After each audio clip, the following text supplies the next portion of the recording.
So in this video we're going to be talking about China's huge construction and financial problems. The title of this video may be different, but effectively these are the topics we're going to be talking about. So this essay will talk about some of the key issues plaguing China's construction and finance sectors. China had rapid growth with a lack of oversight in certain areas, which has led to problems. The situation in China is that there is a huge mortgage boycott movement that has put their banks at risk. The banks are unable to repossess the properties as they're unfinished. In China, you start paying your mortgage before the property is finished. Some of these unfinished properties have been untouched for over 9 months, with some mortgages being boycotted for over 6 months. This, combined with the huge projects within the Silk Road program, has led to China overextending itself, in my opinion, and leaving them open to huge financial and potentially social problems. We'll be discussing this in the essay. It's hard to get the exact figures as to the scale of the problem, so I wouldn't obsess over the exact figures. Just note that they're into the hundreds of billions for the Silk Road. That runs into the trillions. I've tried to explain in the essay the situation as best as I can give. This is not my area of expertise. All the sources will be in the description, so you have some further reading if you wish to do that. So China's economy. China's GDP is 53.3% of it is based on services, with 39.4% of its GDP based on manufacturing in 2021. That's from Investopedia. With the value of construction output accounted for 25.7% of China's GDP in 2021, up from 11% in 2020, IBISWorld. This shows that China is heavily dependent on the construction industry and other elements of it. It's hard to fully get these specific numbers. This is an assumption, but in China's GDP was measured at 14.2 trillion. That 25.7% in dollars of their GDP is around $3.6 trillion. Regardless of the actual number and potentially a few percentage points of it, what's a few billion when you're talking 36 trillion? I might not have the exact figure here, but when you're in the 36 trillion mark, a few millions or billions won't make a ton of difference. These numbers are important though, because the construction industry has boosted China's economy so much. Part of China's economic plan is rapid construction at home and abroad that links into the Silk Road. So the Silk Road is aimed at building huge infrastructure projects abroad for China, for example, investing in countries across Asia and Africa. It is a global infrastructure development strategy adopted by the Chinese government in 2013 to invest in nearly 70 countries and international organizations, according to the World Bank. This shows that China has a strategy of investing abroad. In fact, 60% of the lending from Chinese banks is to developing countries, where sovereign loans are negotiated bilaterally and in secret, according to The Economist. So these loans are rife for corruption. They're often backed by collateral like a port, mine, airport, or sovereign assets, effectively, including sometimes land. If a country cannot pay, the Chinese banks can take national assets. Given that the Chinese banks lend so much to these countries that these are often in secret, what happens if these countries change government? How will China get its money back? Sure, they can take assets, but then do what with them? If they take a port and or other assets that can make countries money, you're effectively making it harder to pay you back. An extreme example of this would be France's occupation of the Ruhr between that's 2023, that should be 1923 and 1925. All it did was cause more problems in Germany. Also, the cost of running these assets would be hard for these Chinese banks to do. That has a cost in itself. China can sell them, but ultimately this means passing that problem onto someone else. By 2016, Beijing owned a majority of shares in the port of Piraeus. The Greek dock workers union still finds it hard to accept that the port no longer belongs to Greece, according to DW.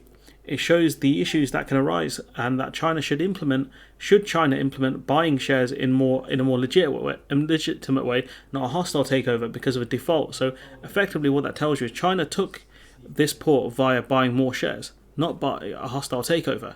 However, in these other countries in Asia and Africa, if they did a hostile takeover, force taking some of these ports, how would the workers in those ports react to it? This links back to the banking problem. The mortgage issue will be discussed later. These mortgages are worth around $356 billion according to Forbes. The Silk Road spending is hard to measure year by year, but President Xi promised around $1 trillion between 2017 and 2021, according to the New York Times, with a lot of money from this wave going to India and also Russia. We won't talk too much about Russia, but they may have issues paying back the loans. Loaning to developing countries is always a risky bet, especially when, according to James Kine of the FT, some of these projects are underperforming, being delayed, and need more finance. FT. It is not known the exact number of these projects, but given the rapid nature of them, any underperformance or delay for key infrastructure would make it harder for the loanee country to pay back the lender, be that China directly, the Chinese banks, or the Asian Investment Bank. All of this puts more pressure, more strain on China's financial and manufacturing sectors. The more the Chinese banks get burned, the less they would want to lend for investment projects, which would lead to less manufacturing of construction projects. And even then, for China to export these materials, the costs are rising. In fact, the cost of general exports from China is rising. This brings us on to talk about export pricing rising dramatically. Moving containers from China to Europe was around $10,000 for a 40-foot container in July 2022, according to The Telegraph. This is down by about a third from January 2022, but 6 times higher than the pre-pandemic levels, according to The Telegraph. That puts the pre-pandemic pricing for moving these containers around the $1,666 mark. This shows the expense for China to sell goods into Europe. For Asia, it would be cheaper due to geography, but the issue for China would face is infrastructure. Europe has extremely large, well-connected ports. Developing countries do not typically have those, so it would make it harder for China to move around, for example, the construction materials. This is a double hit for China, killing their consumer exports like phones and laptops, and massively increasing the cost of the Silk Road, pushing up the costs of the infrastructure projects and turning them potentially into money pits. Speaking of money pits and construction projects, that brings us on to the mortgage situation. So we go on to the mortgage boycott. The mortgage boycott in China is huge. There are around 8 million homes that are impacted by the failure to meet completion. In terms of money, that's 2 trillion RMB, which is Chinese currency, according to the FT, which in terms of dollars is around the $296 billion mark, depending on exchange rates. But Forbes has the actual number higher at 2.4 trillion won, $356 billion according to Forbes. So the real number might actually be higher, since the Forbes article was released on the 2nd of August. I know sometimes passed on from there, but point being is this mortgage number is increasing rapidly. The amount, I don't know if that's because of more boycotts or if we're just about finding out about the real numbers more recently. It can be seen there is a massive liability for the Chinese banks, and that's just for the housing crisis in China. One person cited by the FT was paying around 2/3 of his income on the unfinished property. Another was waiting for years, having to borrow money from his parents on the nearly $300,000 condo he wanted. These stories are probably really common in China, a growing middle class, but just like the middle classes in other developed countries, if something comes up, they may not be middle class for long. This can be assumed for the millions of people in China, given that we are talking around the 8 million mark for homes, which would impact families who may need more space to live or just want to move for other reasons. Also for people looking to invest in the property for financial gain. The dreaded landlords. You play polarization and merge that with the investment abroad, and you have a financial crash in China that could be worse than 2008. But the next question is, why are the homes not being finished? So bonds and the construction industry. So if we talk about what bonds are first, bonds are effectively an IOU. It's given by companies or the government. It's a way to lend money without having to give or sell shares in the company. Bonds are generally interest-bearing, and in the case of the Chinese construction companies, for the most part, are like this. Also, the fact that return the full principal loaned when the bond matures, Investopedia. So effectively, bonds should be paid out based on the amount loaned at the time of their current value. At least that's my basic reading of it. I'm not an expert here. Also, there is interest on the bonds, normally between 2 to 3%, but it depends on the bond. Some of the Evergrande bonds are around the 8.25% mark, according to Bloomberg. That's a crazy interest rate for them. But those bonds should have been paid off in March of this year. However, another issue is that Evergrande missed its own deadline for restructuring the debt. Their target was July, but that has not happened. In fact, Evergrande missed, I think, a debt payment late last year, and that's what has triggered everyone in the Western world to realize, maybe the Chinese market is not as safe as we thought. Another company, China Vanke Co., is planning on selling $1.18 billion worth of bonds within China this year. It's unclear why anyone in China would actually buy these bonds, given the fact that these houses will be extremely hard to finish building, but it's up to people how they want to invest their one.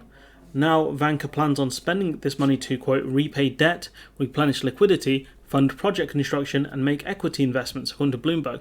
So they want to buy they want to, by the looks of it, use the bonds to repay some debt, possibly have some money to pay off future bonds. Vanguard have around 11 billion won in bonds to pay off in 2023, according to Bloomberg. So that's around 1.7 billion dollars, which is a huge amount, and that makes sense why they want to sell off more bonds this year. Maybe it's to be prepared for next year. The issue is that some of these companies have appeared to have been run insolvent. This is not always an issue if the company can prove they can pay off their debts. For some of these construction companies, that may not be the case. But if the situation is like this, these construction companies have issued billions of dollars on bonds. Some of them, even the biggest one in China, potentially cannot continue paying off the interest on the bonds. Some even the interest, if at the nominal amount for bonds is around 3%, would run into the millions per year. Vanguard trying to issue that $1.18 billion mark over 10 years. That would cost them around $35 million a year over 10 years, which would be £350 million on interest alone. Given that these bonds will be paid off in full, they're paying an extra 33% in interest alone on the bonds, potentially. Paying that off can be difficult, just the interest alone. Going further on these, Bloomberg in multiple articles, and this is what they've written, not me, have referred to these bonds as junk. They have said Chinese property debt has been one of the most profitable and popular corporate bond trades, according to Bloomberg. These bonds, quote, padded portfolios across the world. These things are way up my expertise, so I'll try and take their word for it, but Bloomberg also states that defaults were extremely rare. Perhaps these kind of ideas made it look like China was a safer bet than it was. Those questions should be asked to the people who invested money. Because you could have had yields as high as 25%, but perhaps this, quote, lulled investors into a sense of security, a false sense of security, by years of juicy rewards and virtually no defaults, according to Bloomberg, meaning people believe they could get higher yields than the normal 3% and have a surefire bet, effectively making huge yields on these bonds, interest-bearing bonds, getting paid out in full at the end of it and being okay. But now the situation is that, junk or not, these construction companies do not have the money to finish these projects. These projects are worth around the $356 billion mark, depending on who you listen to. If these homes are not finished, people won't pay their mortgages. Investors are already burned by the fact that some of these construction companies are struggling to pay just the interest on the bonds, which in itself can run into the millions year on year. China is reluctant to bail out the construction companies who appear to be greedy. At least that is the view of some in China. They took the money from people via mortgages and or bonds and have not delivered. That perhaps instead of putting the money aside to pay off their debts in whichever form they're in, they chose to continue to move on to new projects. Even now, and now even the banks are in trouble. We'll go on to the banks. Banks are left with mortgages people are not paying, with no way of repossessing the houses. We mentioned the $356 billion mark before. Now, it's unclear how many people in China are following the boycott. I could not find an official number on how many people are boycotting the loans. The BBC cited S&P Global and said the boycott figure could amount to $145 billion worth of mortgages. That's out of the total $440 billion mortgages at risk, that number coming from Forbes. So that's about 32% of these mortgages are not being paid right now, approximately, which is a huge liability for the banks. Given how much this movement is growing, and that around 8 million homes are incomplete, you're talking about more debt that the banks are incurring without a way to recoup the money. They can't recoup it from the construction companies, some of them are broke. They can try and take assets from mortgage holders, but I don't think that would go down so well, given that it's not the fault of the boycotters. Also, the manpower would be needed to seize these assets from the average person would be huge. The Chinese government is hoping that by increasing the lending to the banks, the banks can leverage the money in order to get the developments finished. People are not paying the mortgages, so the banks that have to be paid the money are not recouping it via mortgage repayments. Their plan a few weeks ago was to release around $148 billion, and the banks to leverage that by around 5 times in order to get the projects finished, according to the FT. The issue is that, according to the FT, China is looking to raise around 1 trillion yuan, approximately $148 billion. But in order to finish the projects, it would need around 2 trillion yuan, 296 billion approximately. The BBC more recently has cited figures around the $444 billion mark to complete the finished projects. So the numbers are unclear, but China is going in the wrong direction. Even then, China's plans at the moment won't be enough. Plus the fact that these banks would struggle to leverage the money to raise for construction. The construction industry appears to not be trusted. The banks may try to keep as much of these funds as they can because they might not trust the developers and they have a lot of losses that they need to recoup. They might be banking on the central government to step in given the nature of the lack of trust and confidence. This looks as if the banks could leverage the money. Why would they use it to bail out an industry that has screwed them? Some people have not paid their mortgages for up to 9 months. The banks can't repossess the houses as they're incomplete, a not great spot for them to be in, but we'll move on to the top dons, i.e. the government. China's problem with any bailouts. According to the FT, developers may face defaults due to China changing the rules around foreign and domestic debt. According to the FT, not saying the Chinese government are to blame here, but it looks like this was a long-running issue that the Chinese government, may not have dealt with the best. China may focus on the companies that caused this to teach them a lesson and focus less on the would-be homeowners, global cited by Bloomberg, who's an expert in this area. The other issue is that some of the construction companies are heavily indebted. Lots of bonds were issued, and now that some of these companies have missed interest payments, perhaps they were too generous with the interest rates. China now is not offering enough money for the banks to leverage, and even then they are risking the banks not being able to leverage the target amount. Even if they could, why would they effectively bail out developers? It appears the Chinese government are reluctant to get involved directly, asking local governments to do more. Local governments could potentially use asset management companies, AMCs. These companies would invest in bonds for the unfinished properties and try to get them finished. Another idea is for these AMCs to fully take over the projects. These would be much smaller in scale than the ones of the huge national/international developers in China, swapping these for more local developers according to the FT. If this would work is unclear. The central government seems reluctant to get involved, despite the huge issues regarding the national and international projects being in jeopardy, along with their financial sector as well. If China did directly try and bail out these companies, I can see that going down probably worse than the bailout of the banks in 2008, as, in my opinion, the construction companies' crisis could have been avoided more easily than the '08 crisis, but that's my dumb opinion. So, in conclusion, to sum up this big old mess, China has dramatically overextended its infrastructure projects. They rely on private industries that, although do have to answer to the Chinese government, for the most part, some of them can get away with doing what they want. These industries won't do what's in the consumer's interest, they'll do what's in their best interest. The lack of oversight from China in the construction companies was just madness. They were issuing billions of dollars worth of bonds without the question of how would they pay them back. It was only towards the end of last year when bond repayments were missed that more companies around the world saw the mess that was happening in China. China tried to change the rules around debt in around 2020, which seemed to have made the problems worse. China had tried to rival the IMF and the World Bank in the way they lend money for infrastructure projects, but even though these projects will ultimately do some good, at what cost? The way these deals have been set up and the ability for these countries to pay back the loans is still in doubt. The amount the Silk Road will cost is in the trillions, potentially. Some of these debts will be held by Chinese banks.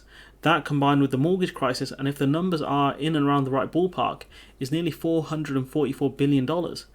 With China not putting anywhere near enough money to bail out the banks and or the construction companies, and without directly getting involved, this crisis could get much worse. There are not many easy options for them. I think they need to bail out the consumers and the banks and really shrink down these construction companies and change the rules around how much debt they can incur, perhaps also how they pay off the debt. With more and more investors and consumers losing confidence in the Chinese construction industry, there will be less investment in that sector, which, as mentioned before, makes up around a quarter of China's GDP. With some of the key factors driving China's rapid growth being property, infrastructure, and exports struggling, China's rapid growth may be over, according to the BBC. The most important thing when it comes to any sector, especially growing ones, is that there needs to be oversight by the government and strong regulators, specifically in the case of rapid growth. Otherwise, it can end up overextending one's capabilities. In this case, construction, nationally and internationally. If there would have been more mechanisms in place to stop these construction companies from going into debt, growth would have been slower, sure, but China wouldn't have a much more sustainable construction industry. But that's just boring. Everyone wants to see numbers rise rapidly, but some people are always being shocked when the house of cards falls down. The whole situation goes to show why you should not be so reliant on private industries to bail you out of situations, and that the government should be ready to make more interventions. But that's more socialism. Anyways, I've been your boy. Like, comment, subscribe if you'd be so kind. Support me on Patreon for early access to these essay type videos. I know this video wasn't perfect, but I do my best for these. This will be broken down in 2 videos. This very long one and one short one focusing more on housing. Hopefully you enjoyed the video and learnt some cool stuff. And on that note, I'm out. See ya.